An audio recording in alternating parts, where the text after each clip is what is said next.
Dear family, friends, and colleagues, this is episode 21 in our series, Enhancing Human Relationships Through the Fourth R, the relationship skills.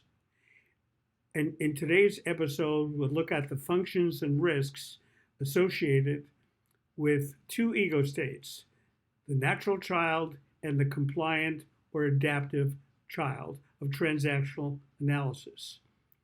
Now, in our previous episode, episode number 20, we discussed the functions and risks associated with the adult ego state of TA, transactional analysis. But in this episode, Jackie Sonders and I will further explain the functions of the natural child and the adapted or compliant child ego state. So why do we need the natural child ego state?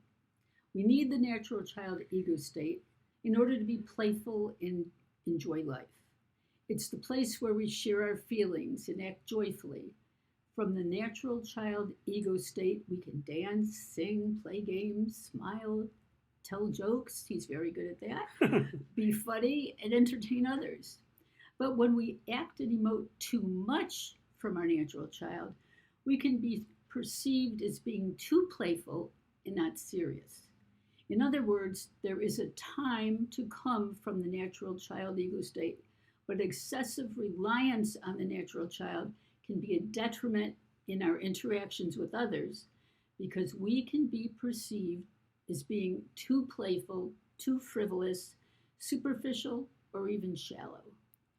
Now, I hate to admit this, but on occasion, I have a tendency to act silly and playful, and Jackie would agree.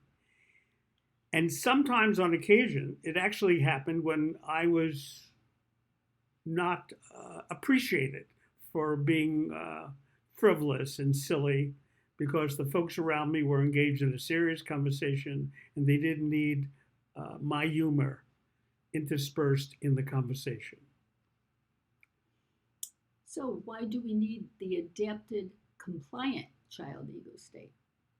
We need to incorporate the adapted or compliant child ego state in our personality repertoire to get along with others, to follow accepted rules, regulations, norms, and laws. We can't operate in a world where everyone does what they feel they want to do, like the natural child. However, there are times when being overly compliant or adaptive may be harmful to ourselves and to others. When others ask or tell you to do or say things that are detrimental to your health or well-being, or demand that you disobey societal norms, rules, and laws, you must have the courage to say no, because this behavior violates your code of ethics, your allegiance to your country, or your belief in the rule of law. Now, as an application of this, I'd like to say that right now we are witnessing something that has never occurred in our nation's history. The former president of the United States, Donald J. Trump, unbelievably has been charged by a grand jury of conspiring to overturn the results of a national election. And it was the vice president of the United States, Mike Pence, who chose to certify the results of the election in spite of the request of the former president, Donald Trump. Mike Pence was determined to follow the Constitution of the United States, and he certified the votes in the Electoral College, enabling Joe Biden to become the next president of the United States. In this case, the vice president chose not to be the compliant child by acceding to the wishes of the president, but instead Mike Pence honored his constitutional duty. Thus, this is an example of someone not being compliant. And there are times when we should not simply be compliant. So we invite all of you to have a discussion with your family and your friends and your colleagues about the risks and the functions of the natural child and the adapted or the compliant child.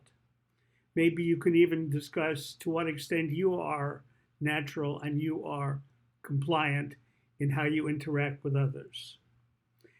Now, in our next episode, we will discuss the functions and risks of two other ego states, the rebellious child and the little professor. Kind of interesting members or parts of our personality. Now, if you wish to present questions or comments on our video series, you can email me at rdsolomonphd@gmail.com, or you can comment on my YouTube, on my Facebook, or my Twitter accounts. Folks, we want to thank you deeply for being a vital part of our series on the fourth R, and we'll see you next time. Thank you so much. Bye.